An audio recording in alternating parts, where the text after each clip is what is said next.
Halo semuanya, ini Konektif, di mana psikologi organisasi menjadi fokus dan dibahas panjang lebar untuk mempersiapkan rekan-rekan siswa terhadap harapan dan citra tempat kerja. Terima kasih telah mendengar atau menonton episode hari ini. Jadi untuk hari ini saya akan wawancara seorang expert di bidang HR, yaitu Kakak Tiwi. Apakah Kakak bisa perkenalan diri dulu? Perkenalkan, saya Mirda Sanita Sira Pertiwi, biasa dipanggil Tiwi. Baik, jadi kita sekarang langsung mulai aja ya Kak pertanyaannya. Oke, Boleh jadi boleh. mulai aku mau nanya aja Kak, boleh ceritain nggak latar belakang pendidikan Kakak? Oke, terima kasih ya. Kalau latar pendidikan, aku itu ngambil S1 psikologi. Jadi aku ngambil S1 psikologi di Universitas Tarumanegara, habis itu aku udah langsung bekerja, aku gap setahun dulu, lalu aku lanjut ngambil S2 profesi psikolog. Jadi biar dapat izin praktek ya. Jadi aku melanjutkan studi aku selama 3 tahun untuk dapat psikolog profesi PIO. PIO itu dia di bagian industri dan organisasional. Memang nanti eh, akarnya akan menjadi seorang profesional di bagian HR dan juga korporat, seperti itu. Iya, terus Kakak sekarang kerja di mana dan posisi Kakak apa di bidang HR? Oke, kalau aku dulu sebenarnya di HR dulu, jadi aku tuh lulus kuliah, aku langsung kerja di bagian, finance ya, di Orix Jepang, SMS Sinar Mitra Sepadan Finance sebagai HR selama 5 tahun. Tapi aku sekarang sudah pindah alhamdulillah dapat di BUMD ya, perusahaan badan usaha milik daerah, itu sekarang aku di corporate culture, sama sih ngurusin industri organisasi juga, kayak Hmm. gitu. Tapi kalau yang HR aku kemarin sempet di bagian rekrutmen selama setahun setengah, lalu aku ke bagian learning and development, dan aku juga sempat megang organisasional atau struktur organisasi. Jadi alhamdulillah sih semua bagian HR kecuali Komben ya belum aku pegang, yang lainnya sudah aku pegang, kayak gitu. Mungkin yang profesi sekarang ya, tanggung jawab dan Mhm, tugas Kakak itu kayak gimana? Kalau di bidang oke. HR gitu. Oke, kalau sekarang kan aku di bagian change management ya atau corporate culture. Jadi di sini tugas saya itu adalah menganalisa karena sekarang perusahaan ini lagi transisi budaya perusahaan. Hmm. Karena kan kalau setiap perusahaan nggak semua perusahaan sih kalau misalnya sekolah nih punya value baru, punya nilai-nilai eh, kemahasiswaan yang baru, pasti kan perlu disosialisasikan, perlu di-engage juga ke karyawannya. Nah, tugas kita nih sebagai corporate culture, sebagai change management itu membantu mensosialisasikan atau karyawan dengan value yang baru nih buat perusahaan yang lagi sedang dibangun nih. Jadi nanti pekerjaannya akan sesuai dengan nilai-nilai yang ditetapkan oleh perusahaan sehingga nanti targetnya akan tercapai, gitu. Jadi lebih ke, mengelola budaya perusahaan. Hmm. Iya, ngerti. Oke, terus ini pertanyaan yang lumayan personal ya, tapi apa yang menginspirasi Kakak untuk bekerja di bidang HR atau bidang yang mirip HR gitu? Oke. Kalau kenapa emang inspirasi, karena sebenarnya, psikolog itu kan banyak ya, ada psikolog klinis, ada psikolog pendidikan, ada psikolog PIO. Basic-nya semua akan ngurusin tentang human pasti ya, tentang dengan orang. Banyak orang yang mungkin kita tahu dia bisa stres gara-gara kenapa, tapi ternyata banyak perintilan-perintilan yang ternyata stresnya juga di dunia kerja. Iya. Jadi aku tipe yang sangat suka mengembangkan. Jadi dulu aku mem-branding diri aku sebagai people development. Karena aku lebih pengen orang itu aku nggak butuh orang pintar, tapi aku pengen orang yang mau berkembang. Jadi Iya. sebenarnya, inspirasi pertama aku kenapa sih mau di HR, karena aku pengen mengembangkan seseorang. Hmm. Karena fungsi HR itu adalah mengembangkan sumber daya manusia. Mau mesin itu berjalan kalau nggak ada orangnya ya nggak berjalan. Mau Hmm. sistem itu ada teknologi secanggih apapun kalau nggak ada yang gerakin dari orang yang di belakangnya juga nggak akan jalan. Jadi, menurut aku titik kunci key person keyword dari setiap perusahaan itu adalah sumber daya manusia. Makanya aku, tertarik banget untuk, di HR apalagi di people development, Mhm. Jadi gitu. fokusnya emang kepada hubungan antara manusia ya fokusnya? Ya. Betul, pokoknya tentang Hmm. human di bagian apapun, kita butuh seorang human yang kuat, baik segi mental, segi, capability, kompetensi. Jadi banyak banget ilmu yang sebenarnya di HR tuh banyak banget yang perlu kita ketahuin karena, balik lagi ya, kita nanti akan bersaing dengan orang-orang luar gitu. Kalau kita nggak kuat di bagian SDM kita, ya kita akan kalah sama SDM-SDM yang mungkin dari luar negeri, kayak gitu.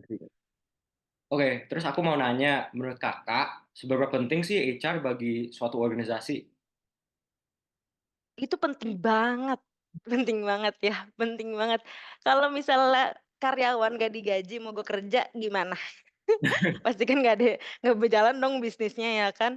Ya. Marketing gitu kan tiba-tiba, insentifnya nggak turun gitu kan, sebagai HR kita bertanggung jawab untuk insentif mereka, mereka nggak turun atau nilai KPI mereka atau nilai kinerja mereka tiba-tiba, udah kerja bagus tapi apa namanya, tidak terkelola dengan baik, Mhm. mereka juga akan berpengaruh. Jadi HR tuh penting banget karena bisnis perusahaan nggak akan berjalan kalau nggak ada HR, gitu. Jadi menurut saya HR itu harus dijadikan satu divisi yang benar-benar kokoh, karena mau ada marketing, mau ada orang teknik, mau ada orang apapun, yang mencari orang ini siapa? Ya orang HR kan, lewat rekrutmen, yang mau mengembangkan kompetensi mereka nih. Mereka udah bagus di ahlinya, tapi mereka mau berkembang lagi agar karena dunia makin berkembang kan, mereka harus mengembangkan juga ilmunya. Siapa yang nge-training-in? Orang HR juga yang nge-training-in.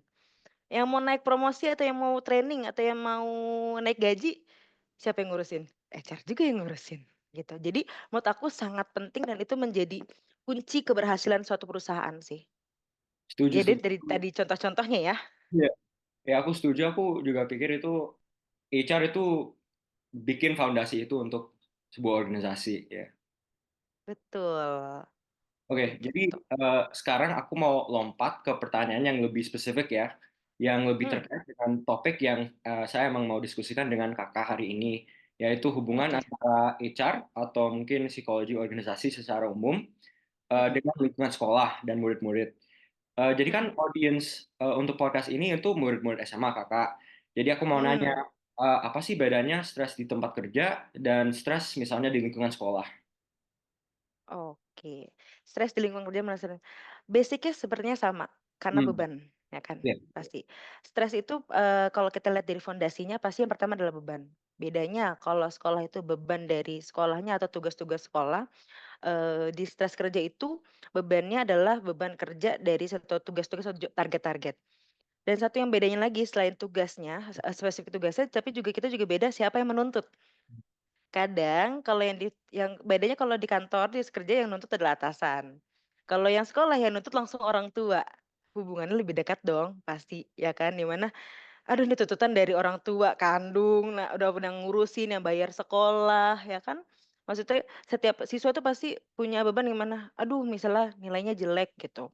Padahal udah dibayarin sekolah, udah mahal, orang tua udah pontang-panting gitu kan. Itu yang mungkin bikin yang lebih, memberatkan stres kerja, seorang anak sekolah ya. iya. Kalau kita kan, kita dibayar sama perusahaan, ya kan? Kita dibayar, tapi kita nggak capai target, kita stres, ya kan? Tapi mungkin lebih, komposisi dari tugasnya mungkin yang lebih berat orang kerja ya. Karena kan nanti kalau sekolah itu punya punya target yang sudah sesuai. Kamu punya nilai, apa namanya, kalau bisa batas nilai segini kamu akan lulus dan lain-lainnya. Jadi sudah jelas nih targetnya. Tinggal kamu usahanya gimana nih untuk mencapai nilai tersebut. Kalau kita kan naik turun kan targetnya, gitu Iya. kan. Bermacam bervariansi gitu kan. Itu yang membedakan. Jadi, tadi pertanyaannya, yang membedakan itu kan ya? Jadi Iya. paham ya? Jadi di mana, dari segi hubungan tuntutannya itu dari orang tua langsung, yang membiayai, yang apa namanya, memfasilitasi, dan jadi punya beban sendiri nih buat seorang anak. Kalau misal dapat nilai jelek, ya ini kan orang tua yang bayar. Kalau kita kan, kita dibayar, kita nggak capai target, kita yang stres sendiri gitu kan. Iya. Tapi, plusnya adalah kalau kita, ya karena lebih load pekerjaannya daripada anak sekolah yang sudah pasti, tinggal target sudah sesuai, tinggal kamu bagaimana effort untuk belajarnya, seperti itu. Mhm. Iya, ngerti. Jadi ini pertanyaannya itu lebih secara umum ya, tapi Mmm, apa bedanya sih lingkungan sekolah dengan lingkungan kerja? Jadi itu ada hubungannya dengan pertanyaan stres ini. Dan apakah ada mhm. persamaan di perspektif itu, dari perspektif itu? Sorry sorry, kesamaan? Iya, bedanya lingkungan sekolah dengan lingkungan kerja, dan apakah ada persamaan di konteks itu? Oh, tadi kan ada bedanya udah kejelasin ya? Iya. Tadi perbedaannya adalah tuntutan. Nah, kalau kesamaannya pasti, adalah ya tadi, bukan job desk ya, job desk, anak sekolah adalah belajar, Mhm, belajar dan lulus ujian gitu kan. Sama, kita juga kesamaan kita adalah dapat tugas dan menyelesaikan tugas tersebut sampai kita capai target. Jadi kalau menurut aku kesamaan adalah kita punya sama-sama tugas, yang di mana kalau di sekolah itu individual. mhm, Ya kamu harus mencapai target kamu sebagai seorang individual, Arman dengan juara satu di kelas ini gitu. Tapi kalau kita kan targetnya adalah ada sih, penilaian individual, tapi lebih banyak penilaian secara divisi iya, atau secara kelompok. Karena kan setiap tugas, di lingkungan kerja itu adalah, ya udah ini tuh, divisi HR punya target, rekrutmen, bulan ini harus 20 orang, yang kerja kan 5 orang nih misalkan, berarti 5 orang itu harus bekerja sama. Tapi kalau misalnya sekolah kan dia targetnya individu, walaupun emang di dalam-dalamnya ada kerja kelompok dan lain-lainnya ya, beda lagi. Tapi secara raport kan emang, apa namanya, dia individual gitu. Tapi kalau kesamaannya adalah beban kerjanya sih, punya tugas-tugas gitu. ngerti ngerti. Iya, oke. Terus, menurut Kakak ya, ada nggak persamaan antara misalnya hubungan guru dengan murid dan seorang bos dan Mhm, pekerja, ada nggak hubungannya? ada dong, mirroring banget mirroring Iya. banget mirroring banget. Jadi, guru itu kan tugasnya mengembangkan murid ya. Mhm, Murid itu harus jadi orang sukses, harus bisa masuk universitas negeri atau banyaklah beban-beban guru ya untuk maksudnya di mana harus menyukseskan anak lebih dari mungkin berpuluh-puluh anak gitu kan sama. Di leader kalau di kita tuh ada leader atau bos. Kalau bos itu kan emang kadang, intonasinya kurang baik ya. Tapi kalau kita di leader, leader itu sama, itu dia harus mengembangkan mhm, mengembangkan karyawannya. Jadi yang dari level staff harus dikembangkan nih, gimana cara dia bisa naik posisi jadi supervisor, terus udah jadi supervisor nih udah matang, gimana ya dia bisa berkembang menjadi manajer dan lain-lainnya. Sama seperti guru. Guru bagaimana nih anak ini bisa ranking segini, di semester ini dia harus naik nih rankingnya. Ini harus ini nih, dan di sini gimana nih anak ini harus bisa dapat universitas negeri atau universitas luar negeri yang dia inginkan gitu. Jadi menurut aku, mirroring ya guru dan leader di sekolah dan juga di kantor. mhm, ngerti ngerti. Oke, terus ini pertanyaan yang, soalnya Kakak kan punya pengalaman sebagai orang yang, kerja di lingkungan yang corporate dan juga sebagai murid ya. Kakak Mhm, kaget nggak ketika baru mulai kerja di lingkungan yang profesional atau, mhm. eee, lingkungan corporate dan bagaimana Kakak menyelesaikan diri dengan lingkungan ini? Oh, aku berarti cerita dulu ya zaman aku waktu kuliah ya. Iya, Waktu boleh lulus boleh. kuliah kan alhamdulillah aku 2019 langsung masuk kerja ya. Dan itu langsung direkrutmen nih, di mana ada target target pencapaian untuk, rekrutmen ya, di mana kita harus ngerekrut berapa orang. Culture shock menurut aku. Aku jujur langsung culture shock karena balik lagi tadi aku bilang, kuliah tuh kita udah jelas apa yang mau kita capai itu udah jelas. Iya, IPK harus bagus gitu kan, nilai harus A. Udah jelas banget, apa namanya, apa yang kita harus capai, tinggal effort-nya. Tapi kalau misalnya di kantor itu benar namanya persaingannya lebih bisa dibilang, lebih ketat ya, di mana mereka itu sama sih, aku yakin murid juga punya persaingan, ranking satu, ranking 2, ranking 3 itu pasti udah gesek-gesekan lah pasti, aku iya, tahu itu. Tapi kalau di kantor itu lebih, main cantik ya kalau di sana, jadi kayak bener target jadi culture shock, terus lingkungan di mana gen-gennya tahu kan, Gen Z, gen milenial, gen baby boomers, kita dihadapi oleh rekan kerja yang mungkin lebih tua dari kita. Biasa kalau di sekolah kan kita menghadapi guru, jelas harus dihormatin, tapi ini kita kadang-kadang, ada yang mungkin posisinya di bawah aku, tapi umurnya lebih tua dari aku jauh. iya, Itu gimana kita nanganin yang ngomongnya atau minta bantuan kerjanya, koordinasi antara kerja, itu yang bikin aku culture shock ya, karena kita benar-benar harus ya balik lagi, sosial kita harus, bagus, komunikasi kita juga harus bagus, bagaimana ngomong sama yang lebih tua, bagaimana ngomong sama yang lebih muda, bagaimana cara berkoordinasi, itu yang, menurut aku culture shock ya, dari pas lagi pertama aku masuk dunia profesional. mhm. Jadi itu emang kan misalnya di lingkungan kerja ada hierarki ya, ada ekspektasi beda-beda, mungkin itu Mhm, juga yang bikin Kakak kaget ya? iya betul, hierarkinya, Mhm, apa namanya, siapa yang harus dihormati dan lain-lainnya gitu kan. Jadi, eee, ya itu jadi culture shock karena yang nggak tergambar jelas seperti kalau kita sekolah. Kalau iya, sekolah kan jelas yang dihormati dosen, asdos, dan lain-lainnya gitu kan. Kalau ini bervariansi gitu. oke. Jadi lanjut aja dengan pertanyaan ini juga berdasarkan pengalaman Kakak ya. apakah Mmm, ada keterampilan dan pelajaran yang Kakak miliki dari pengalaman dalam bidang HR atau mungkin bidang atau lingkungan, corporate ya, yang bisa digunakan oleh murid-murid sekolah, ada nggak? ilmu seperti apa maksudnya? Mungkin Kayak pelajaran atau skill oh seperti pelajaran? public speaking atau kolaborasi ada nggak? Mungkin skill-skill yang Banyak dong. ya, Banyak banget. Jadi pertama, yang aku saranin buat kalian nih yang masih SMA dan ingin ke kuliah agar nanti kuliah tuh kan sudah jadi orang yang profesional ya. Kalian tuh harus, bagus di communication skill. Percaya atau tidak, ini menurut aku ya, maaf nih sebelumnya, mau dia pintar atau ada yang pintar atau yang, apa namanya, ya tidak begitu pintar dan lain-lainnya. Kadang-kadang orang pintar kita bagi 2 nih, ada orang pintar, ada orang yang tidak begitu pintar. Tapi iya, orang pintar ini tidak bisa ngomong, bisa dibilang agak, gitu. Ngomongnya masih communication-nya perlu di-skill gitu, perlu perlu di-upskilling lagi gitu kan. Tapi ada orang yang nggak begitu pintar, tapi ngomongnya cas cos gitu. Pokoknya bagus communication skill. Aku percaya maka dia yang akan terpilih, gitu. Karena dalam dunia pekerjaan kita tidak hanya menggunakan intelligence kita, tapi kita iya, juga menggunakan hubungan sosial kita, bagaimana kita berbicara kepada orang, bagaimana kita beretitude kepada orang. Ketika kita interview kita juga dilihat bagaimana cara ngomongnya, bagaimana cara menyambutnya, senyuman kita, body language kita. Itu yang paling penting.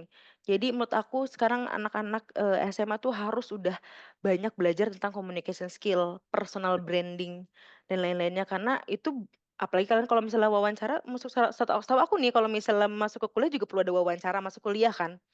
Itu udah mungkin awal masuk kalian belajar. Karena percayalah, nilai saja tuh tidak mencukupi. Kalian iya, harus punya banyak soft skill. Soft skill yang penting communication skill, personal branding, sama problem solving. Itu yang menurut aku paling penting. Problem solving karena dilihat ya bahwa anak-anak zaman sekarang itu kadang-kadang problem solving-nya itu maunya yang singkat, bagus, nggak apa-apa, karena emang kita butuh acceleration ya kan, kita iya, butuh kecepatan. Tapi kecepatannya harus berlandasan. Yang aku seneng emang dari anak-anak zaman sekarang itu mereka cepet banget, cepet sekali kerjanya. Aku pun, ke tempat kerja aku nih banyak banget Gen Z ya, yang di iya, mana aku pun juga Gen Z, tapi Gen Z angkatan pertama ya, aku kan iya, kelahiran 97 ya. Aku banyak, ada 2 orang yang ada 3 orang kelahiran 2000 dan 2001. Mereka kerjanya cepat banget, aku suka banget. Tapi terkadang problem solving mereka, yang kayak, "Aduh Mbak, gimana ya, gini gimana ya gimana ya?" Sebenarnya mereka sudah punya nih idenya, tapi mereka tuh nggak berani mengambil decision maker. Jadi, habis problem solving, decision making, mereka belum berani ngambil keputusan. Entah entah dari mana mereka belum beraninya, apa emang ternyata, dari bisa juga dari parenting-nya mereka tidak diajarin untuk mengambil keputusan saat di rumah dan lain-lain, aku kurang tahu. Tapi kebanyakan mereka sudah banyak ide, nih anak-anak Gen Z tuh ide-ide banyak, tapi mereka tuh susah mengambil keputusan.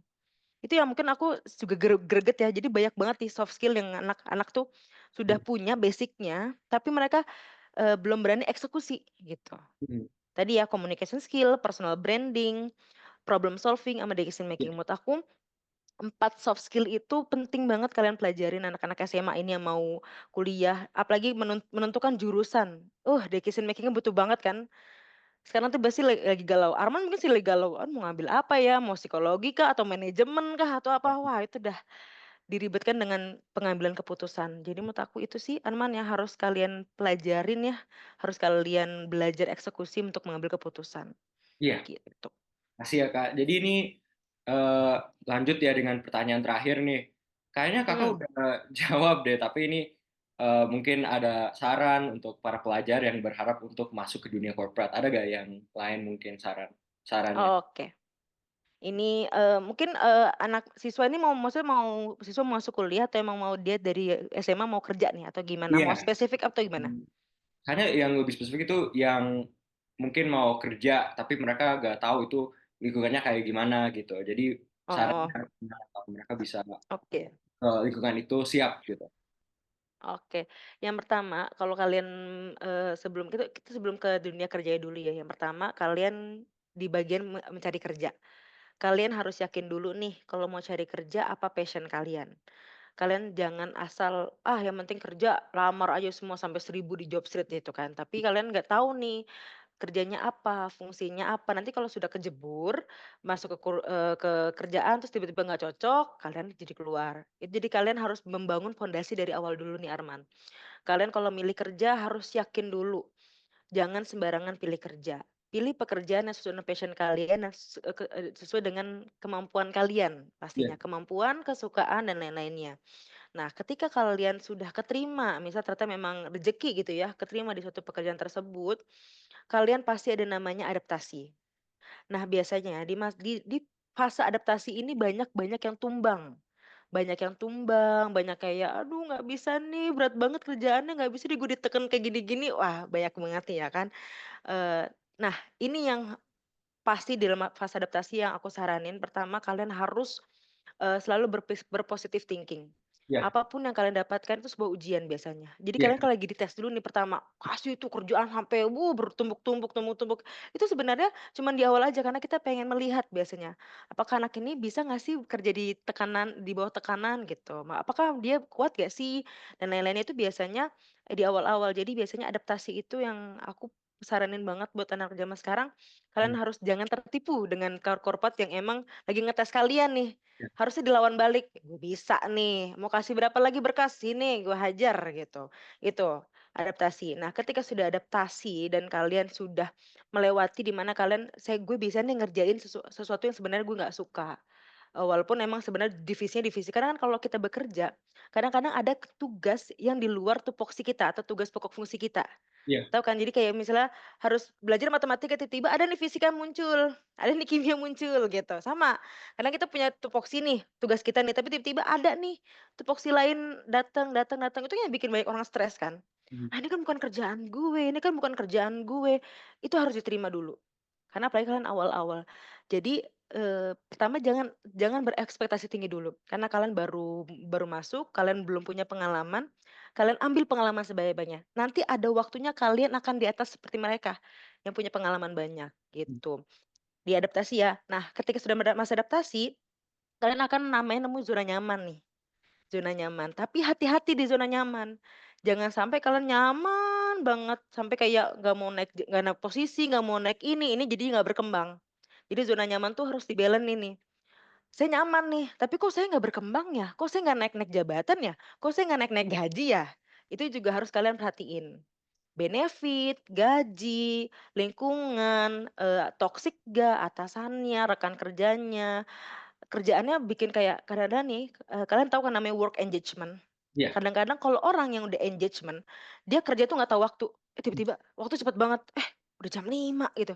Tadinya dia udah engage nih, misalkan dia seneng kerja, sama iya, setiap pagi dia udah senang banget bangun pagi kayak, "Apa nih harus gue lakuin nih pagi ini?" Itu udah vigor tuh, udah semangat. Terus dedikasi, mau dikasih tumpukan kerja kayak, "Nah, bisa gue kerjain." Itu udah work engagement. Nah, di situlah kalian harus, mengkontrol zona nyaman tersebut. Jadi jangan sampai kalian saking nyamannya, benefitnya ya udahlah nggak apa-apa gue udah nyaman banget nih di sini, tapi benefitnya segitu-segitu aja. Kalian juga harus analisa, nggak bisa nih coba ngajuin untuk, "Pak saya udah ini nih, boleh nggak saya naik gaji atau naik posisi dan lain-lainnya." Jadi banyak banget sih, aku sih setuju ya anak dari SMA tuh sudah berpikir ke depan. Karena balik lagi kita ke depannya akan bersaing sama luar negeri, yang di mana nanti orang luar negeri itu akan mudah masuk ke Indonesia untuk bekerja. Kalau kalian tidak punya pondasi yang clear terkait HR di perusahaan, lingkungan di perusahaan, tiba-tiba nanti culture shock, kaget, tiba-tiba, ini kayaknya bukan passion gue nih." Sebenarnya passion-nya dia, tapi karena dia kaget aja, nggak mau menghadapi kaget tersebut, akhirnya ngerasa kayak, "Ah, ini bukan passion saya sih." Cepat mengambil keputusan, kayak gitu sih. Kurang lebihnya seperti itu sih Arman, kalau misal menurut aku, pesan-pesannya ya untuk anak-anak yang mau melihat dunia pekerjaan. mhm. Terima kasih ya Kak, udah kasih jawaban yang bagus banget untuk pertanyaan aku. Jadi biasanya kalau aku mengakhiri podcast aku punya Mhm. slogan. Biasanya aku bilang, "This episode is a wrap." Bisa nggak kita lakukan ini, bareng untuk mengakhiri podcast hari ini? Oke, apa this episode is a wrap. This episode is a wrap, gitu. Oke, this episode is a wrap, oke? 3, 2, 1. This episode is This a wrap. episode is a wrap. Makasih ya. Oke, terima kasih.